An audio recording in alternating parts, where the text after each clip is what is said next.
Chama kwenthokozane abantu abahle chama kwenthokozane ndiyathemba niyaphila. Uyabona le generation sikuyo ndivele mna ndibe concerned ngabantu abatsha. Kuba lo generation esikuyo thina igeneration yezilungiso.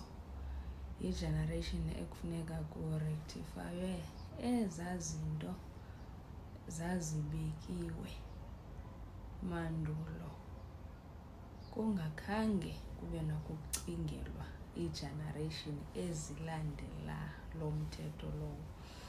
Ngoba umzekelo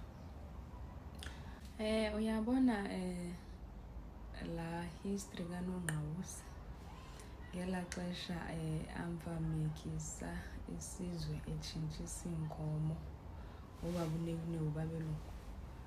It's the same way thina bantu bamnyama abasuka kwiilali ngeelali abamfamekiswa ngayo.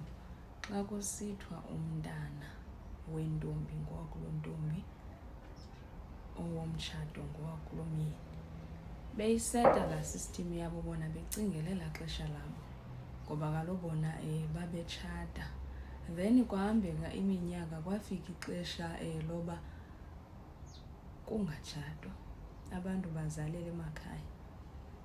Belibala ke ngoku abantu kuba umntu uzalwa kwiziduko ezimbini. Uba umntana wentombi bengowakulo ntombi ebezawuzalwa ngumama kuphela, ebizawumitha intombi izale umntwana wayo.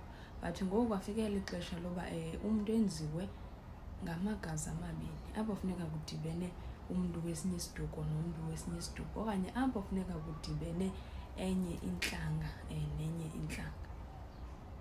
Ibuye ke ngoku le nto ithi kuba lula xa sele kudibene iintlanga ezifanayo zisenza umntu, ngoba kaloku apha ezi ntlanga ziyafana.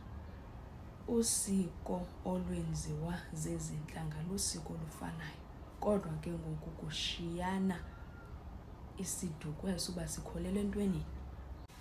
Ibuye ke ngoku le nto xa sele kudibene iintlanga ezohlukeneyo, eza ntlanga zihlukene, aba bantu umntu ngamnye phaa unenkolo yakhe akholelwa kuyo. Ufumaniseke uba ke ngoku kuphuma umntu phaa okanye kuzalwa umntu phaa, umntu ozalwa ziintlanga ezohlukeneyo ezenza amasiko ohlukeneyo, ezineenkolelo ezahlukeneyo.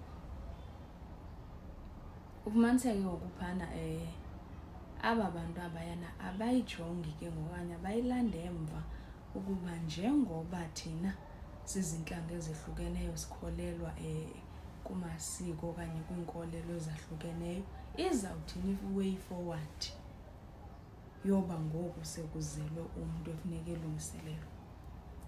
Yile nto uyofumaniseke ngoku umntwana omhle uba i-generation ezalwe around ukuphela kwe-80s, oo-89, 90, umzekelo i-most uyofumaniseka uba kwiifemeli esiphuma kuzo nje ziimpanga ezithile, okanye umntu ngelinye ixesha uyagula kwazoba ugula ngantoni, ngelinye ixesha uzitshayela itsufu, ngelinye ixesha nje unguloo mntu ongagqibelelanga.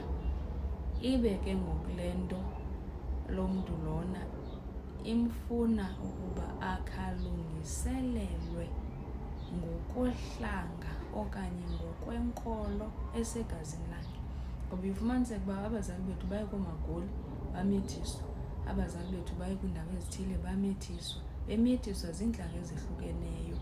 Omnye umntu mhlawumbi angayibona ezidibheyithi, kodwa ke unake nditsho ndithi imbali yokuzaleka komntu yinto esensitive kakhulu, yinto efuneka ingagwengulwa xa ijongwa, ifuneka ilandwe engcambini so that abantu bazophila. Abanye abantu abotwazi, abanye abantu abaphambani, but bafuna ukulungiselelwa ngokweenkolo abazalwa zizo, okanye ngokweenkolo abaphuma kuzo, okanye ngokwamahlanga abazaleka phantsi kwabo, ngoba kaloku uhlanga ngalunye lunenkolelo yalo elikholelwa kuyo.